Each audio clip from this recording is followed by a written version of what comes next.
नमस्कार। व्याकरण की अगले क्लास में आप सभी का स्वागत है। दोस्तों, हमने वर्णमाला का पिछले वीडियो में देखा था और आज देखेंगे कि हिंदी में वर्णमाला कितना होता है। क्या आपको मालूम है कि हिंदी में वर्णमाला कितना होता है? कमेंट में कर दीजिए। तो यहाँ लिखेंगे हिंदी में वर्णमाला कितने होते हैं। तो मालूम है आपको हिंदी में वर्णमाला कितना होता है? हिंदी में वर्णमाला 52 होता है। 52 वर्ण, 52 वर्ण होते हैं। 52 वर्ण होते हैं। कितना वर्ण होता है? 52 वर्ण। अगर क्वेश्चन में ऑब्जेक्टिव में आ जाए कि हिंदी वर्णमाला में कितने वर्ण होते हैं तो आपको बोल देना है कि 52 होता है। अगर ज्यादा रहे 52 तो 52 पे टिक मारेंगे, अगर ज्यादा 48 रहे तो 48 पे मारेंगे। अभी जो 52 होता है आपने शायद ही पढ़ा होगा 52 होता है, तो मैं आपको बताऊंगा कि कौन कौन 52 होता है। ठीक है ना? तो आप लोग वीडियो में एंड तक बने रहिए। चलिए देखते हैं कौन कौन 52 है। फर्स्ट में लिखते हैं स्पर्श व्यंजन। स्पर्श व्यंजन, तो स्पर्श व्यंजन मालूम है आपको कौन कौन होता है? क से लेकर म तक होता है। तो कितना होगा? स्पर्श व्यंजन 25 होता है। 25 क से म तक, क से म तक, क से म तक कितना होगा? 25 होगा। आया समझ में? उसके बाद दो में है अंत अस्त। अंत अस्त, अंत अस्त व्यंजन। अंत अस्त व्यंजन कितना होता है मालूम है? 4 होता है। 4 अंत अस्त। कौन कौन?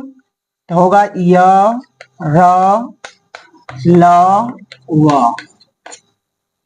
4 हो गया अंत अस्त व्यंजन। उसके बाद 3 में होगा ऊष्म व्यंजन।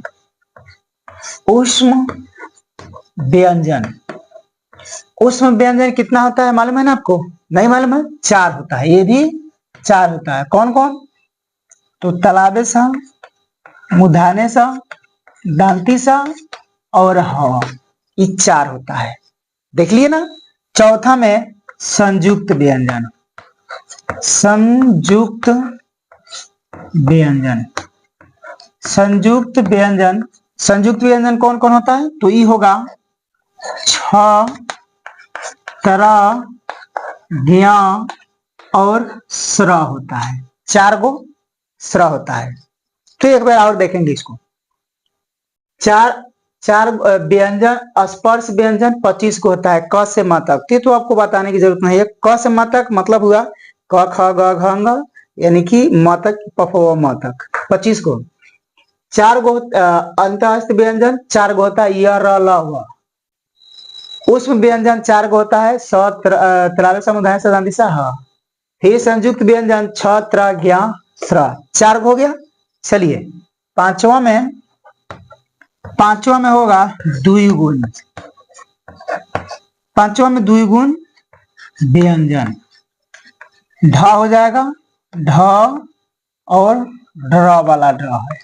अब इसको आप कहेंगे कि टटरा में भी आता है, तो ये नहीं आता है। ये जो नीचे देख रहे हैं ना, इसका बहुत अंतर होता है। जैसे हम ओढ़नी पढ़ते हैं, ओढ़नी, जैसे देखिए यहाँ पे ओ ढनी, ओढ़नी आया कि ना आया?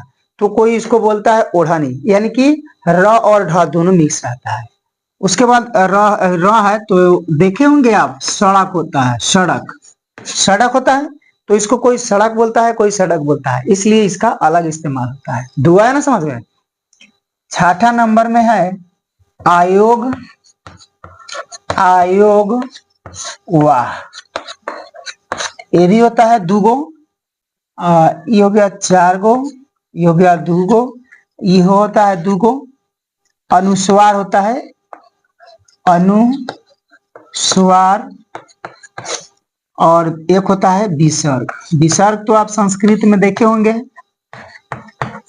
विसर्ग। इतना 6 नंबर तक आपको समझ में आ गया होगा। और लास्ट 7वां में है 11 गो होता है कथी?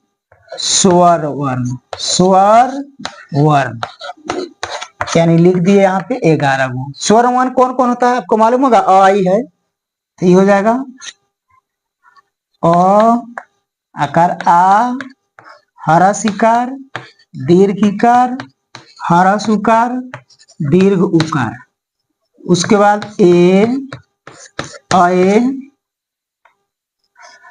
ओ औ और री होता है। 11 गो होता है, 2 4 6 8 10 11। में जो ओ और अन और अ है ये नहीं होता है, ये दोनों क्या होगा, नहीं होगा। तो अब इसको हम टोटल को जोड़ेंगे, यानी कि इतना ही जितना वर्ण है इतना ही भाग में इसको बांटा गया है। तो आप इसको ध्यान से देख लेंगे कौन कौन कितना होता है। अब जब इस सबको जोड़ेंगे तो यहाँ लिखते हैं 25, 25 हो गया, आई 11 हो गया। फिर इसके बाद 4 8 12 14 16, यहाँ लिखते हैं 16। जोड़ेंगे इसको 6 6 12 2 3 4 1 5, यानी कि टोटल कितना हो गया, कुल वर्ण बराबर 52 गो हो गया। आया समझ में? इस तरह आप देखेंगे। तो आई होप, मैं उम्मीद करता हूं कि आप ये जरूर समझे होंगे। तो अभी तक हमारे चैनल को सब्सक्राइब नहीं किया है तो कर लीजिए, लाइक करके अपने दोस्तों में शेयर कर दीजिए। फिर मिलते हैं अगले क्लास में, तब तक जय हिंद।